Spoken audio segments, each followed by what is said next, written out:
الحمد لله الواجب الوجود الدائم العطاء والجود الموجود قبل كل موجود، والصلاة والسلام على رحمة المهداة سيدنا وحبيبنا وعظيمنا وقائدنا محمد صلى الله عليه وسلم. ملأ العلا بكماله، كشف الدجى بجماله، عظمت جميع خصاله. صلوا عليه وآله صلى الله عليك يا سيدي يا رسول الله. بالنسبة للسائلة البارح اللي تقول كيف أقي نفسي وزوجي من العين، أول حاجة لازم تعرفي بأن العين حق، أو كاين ناس ما يعطوش أهمية لموضوع العين. العين حق، يقول عليه الصلاة والسلام العين تدخل الجمل إلى القبر. كاين واحد صحيح كما جمل شفت صحيح الله يبارك، ويصبر على الأكل وعلى الماء وعنده قوة عظيمة، يا والعين تدخلوا إلى القبر. باش تفهموا العين نقربها لكم باش تفهموها برك. بكري تشفاو التلفازة كان لازم تنوض باش تزيد لها وتنقص لها هكذا. العلم تطور ولا كاين أشعة عن بعد، تعبس قفلة طفي تلفازة، تعبس قفلة تشعلها، تعبس قفلة يطلع الكراج، تعبس قفلة تغلق السيارة. شفت هذا جهاز عنده أشعة يأثر على هذيك المادة، يغلق الباب، يغلق تواقي، يغلق السيارة.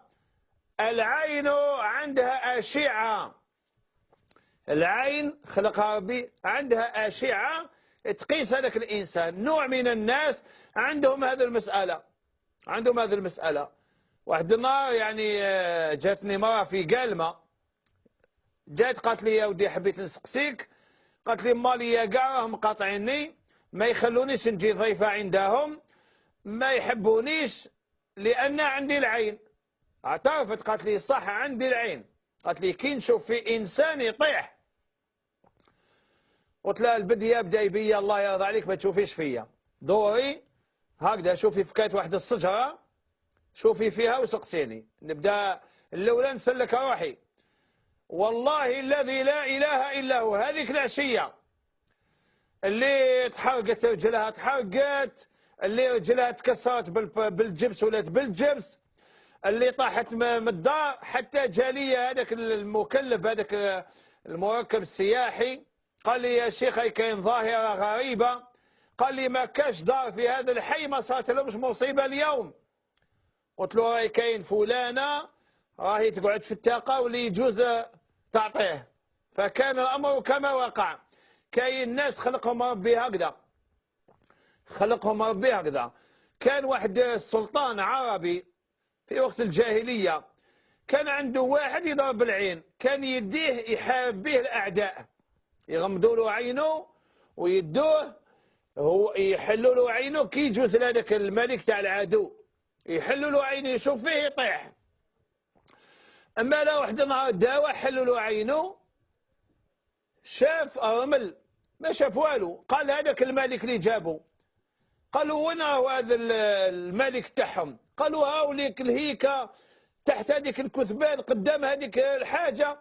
المهم دا يوضح له، ومن بعد الملك قالوا اعطيه بعين الزرب، هاي المعركه بدات. واش قال له هذاك اللي ضرب العين؟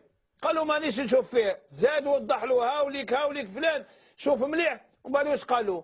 كيما نقولوا احنا بالدارجه، قالوا يا صاحبي عندك عين صحيحه، هذا اللي ضرب العين يقول الملك تاعو، فاعمي الملك اعماه.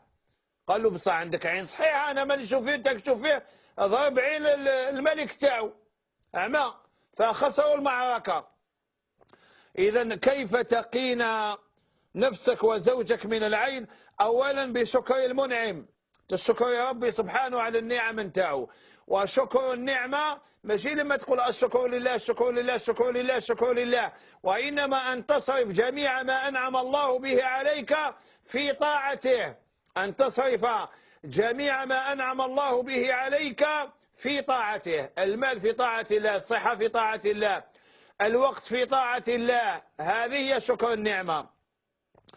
ثانيا السر والكتمان، قال عليه الصلاة والسلام استعينوا على قضاء حوائجكم بالسر والكتمان. ودعا النبي صلى الله عليه وسلم لأمته فقال: اللهم بارك لأمتي في بكورها.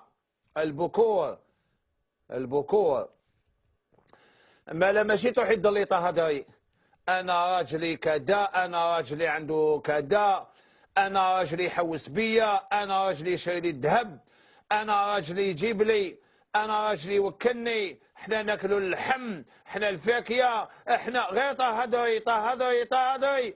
يا قلوب الناس هي ضعيفه، وبالتالي تجيبي العين لدارك. انا بنتي شابه، انا وليدي كذا، انا وليدي يجي هو الاول في الامتحان، انا وليدي انا بنتي غير. استعينوا على قضاء حوائجكم بالسر والكتمان. هبطي شويه، هبطي شويه، بعدي العين على روحك، بعدي العين على دارك، بعدي العين على رجلك، اسكتي، ما تضليش تمتحي. حسبنا الله ونعم الوكيل. واحد الراجل باش ما يعينوش شرى ثلاجه، جابها 4 الصبح قبل صلاة الصبح، جابها مطلعها يقاحر فيها مع ولادو بالتخبيه. غدوه من ذاك ال11 خرج من الدار وقال له جارو، قالوا هذيك الثلاجه اللي جبتها البارح مشات لك ولا ما مشاتش؟ يا ودي ولا ما كاش السر مع الناس خلاص. ولو تستعين بالسر والكتمان يا ويجيبوا خبرك. حسبنا الله ونعم الوكيل. ثالثا تستعيني بالدعاء والأذكار، دعاء الصباح، دعاء المساء، دعاء دخول البيت، دعاء الخروج من البيت، دعاء الأكل، دعاء النوم، دعاء الاستيقاظ من النوم. يعني الأدعية، الناس نسات الدعاء ولا ما يذكروش ربي، يعني نساو الله جل جلاله. ملا إذا راكي حابة ربي يدوم النعمة نتاعو عليك ويحفظك وزوجك من العين، عليك بهذه الثلاثة: أولا شكر المنعم، السر والكتمان، والدعاء والأذكار. الله يعمر داركم بالخير والبركة. ونقص الزوخ شوية. الزوخ أو داير حالة. سائل من تيزي وزو يقول: أجريت كشفا بالأشعة على معدتي في بروسكوبي في نهار رمضان، فماذا يترتب علي؟ أولا أنني حبك تسلم لي على الشاعر الأمازيغي الكبير سي محمد السي محمد حند، صاحب 300 قصيدة موثقة. كان يسمي المستعمر بالخنازير، كان يسمي المستعمرين الفرنسيين يسميهم الخنازير. شعاره في الحياة، أن نحاول نقولها بالقبالية وإن شاء الله نكون جبتها، يقول: أنرز وإلا أنكنو. بمعنى وش يقصد؟ أن نتكسر ولا أنحني، أتكسر ولا أنحني. شعار الشاعر الأمازيغي الكبير محمد، أتكسر ولا أنحني. نعم، هي شعار كل الذين يأبون الذل. هذا هو الشعار اللي لازم يكون عند كل مسلم. 300 قصيدة لا يقرأ منها الشعب الجزائري شيء. رايحين يجيبوا لنا قصيدة إيليا أبو ماضي، وأبو ماضي إيليا جيبوا لنا الشعراء نتاعنا. في الحصة القادمة راني نجاوبك على السؤال تاع فيبروسكوبي. والسلام عليكم ورحمة الله وبركاته.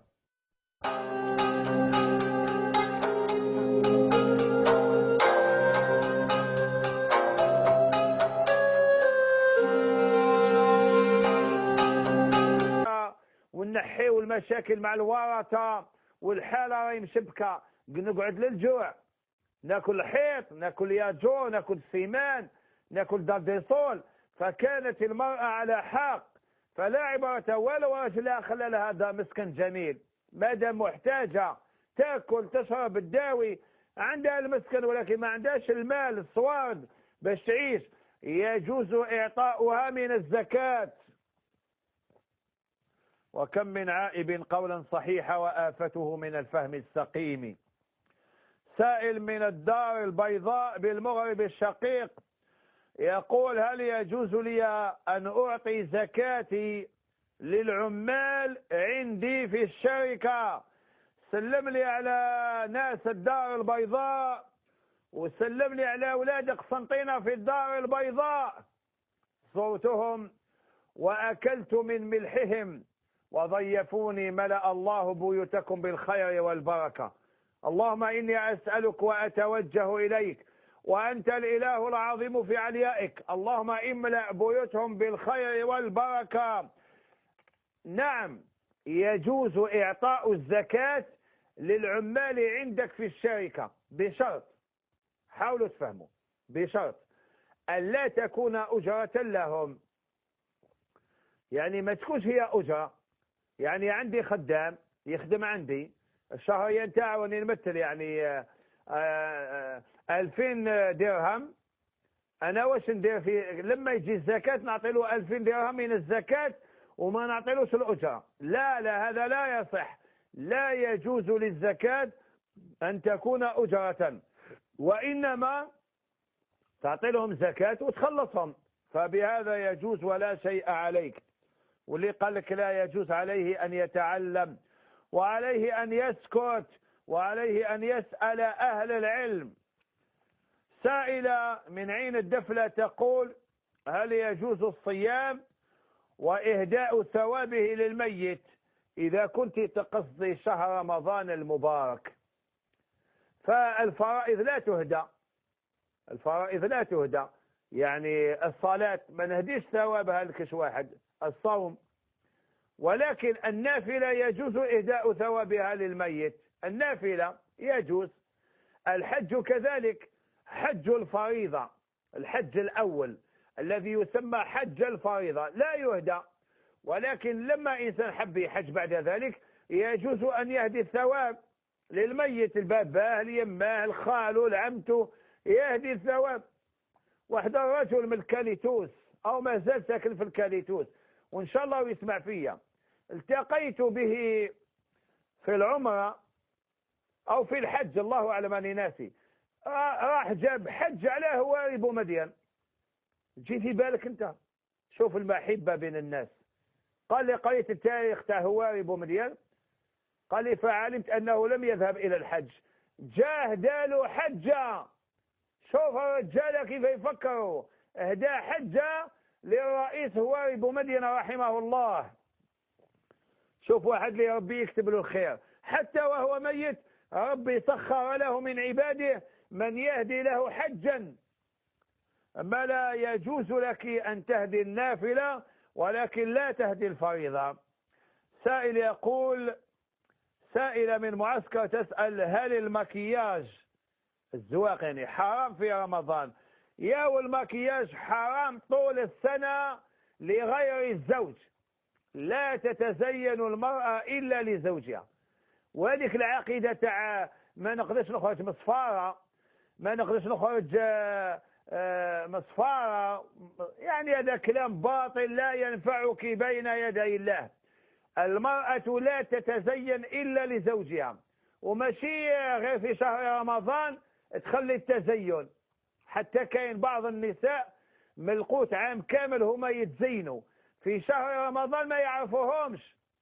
تدخل للشركة يقول لها شكون انتي، تروح للشركة يقول لها شكون انتي، لأن ما يعرفهاش، يعرفها غير مزوقة. حسبنا الله ونعم الوكيل. لا يجوز للمرأة أن تتزين إلا لزوجها، وإحنا الآن نعكسناها، المرأة تتزين للشارع ولا تتزين لزوجها. حتى ولا راجل كي يحب يشوف مرته مزينة يقول لها: واش دير روحك باش نخرجوا نضربوا دورة، واش دير روحك نديك تحوسي، واش دير روحك نروح نزوروا يماك. ما لا توجد روحها، شفت كيفاه؟ ولا يدير لها حيلة، ومن بعد يقول لها ما كاش طاكسي والطوموبيل يطيح طومبان، هو غير باش يشوفها متزينة. حسبنا الله ونعم الوكيل. لا يجوز لك يا المعسكرية تتزيني طول السنة، ماشي غير في شهر رمضان. وهذيك العقيدة تاع واش عليه شوية كحل، واش عليه ما يبانش، واش عليه شوية حماية، كاع كلام باطل. جمال الخلاق أفضل من جمال الحلاق.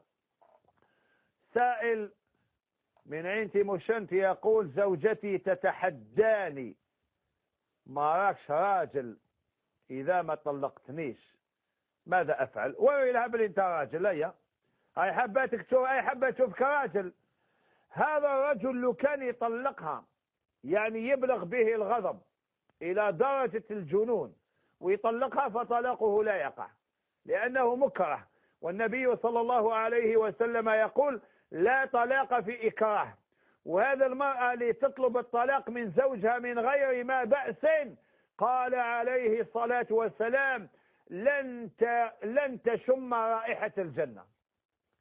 الجنة عليها حرام. تصور يوم القيامة تشوفي الناس قاعدة داخله للجنة وانت يقولوا لك كنت تطلبي الطلاق من زوجك، تتحدايح وعلى بالك انت بلي راجلك ما يحبش يخسر. ولحظات الجنون صعبة. ما راكش راجل. وعد الراجل ضرب مرته، رحت نسلك يضرب فيها واحنا نسلكه ماشي غير انا واحد من الناس. قلت له علاش تضرب فيها؟ قالت لي ذكر ويجل لي غير عليا، ذكر ويجل. هي من بعد تروح ترفع دعوى قضائيه تقول لهم عينها زرقاء لان عندها الدليل، لان الضرب تاع الراجل بيده ولكن الضرب نتاعها ما يبانش. الراجل ما يقدرش يرفع دعوى قضائيه او لا باس به، عينه مليحه ولكن دماغه وقلبه راهو يشعل. كيف راجلك تقول له ذاك رويجل؟ تعيط له رويجل. حسبنا الله ونعم الوكيل. عسكري يسأل ويقول هل يجوز لي أن أتحدث مع زوجتي في نهار رمضان؟ يجوز لك أي مرتك، فقد تزوجت حديثا ولا أقدر أن أصبر ولا أسمع صوتها. الله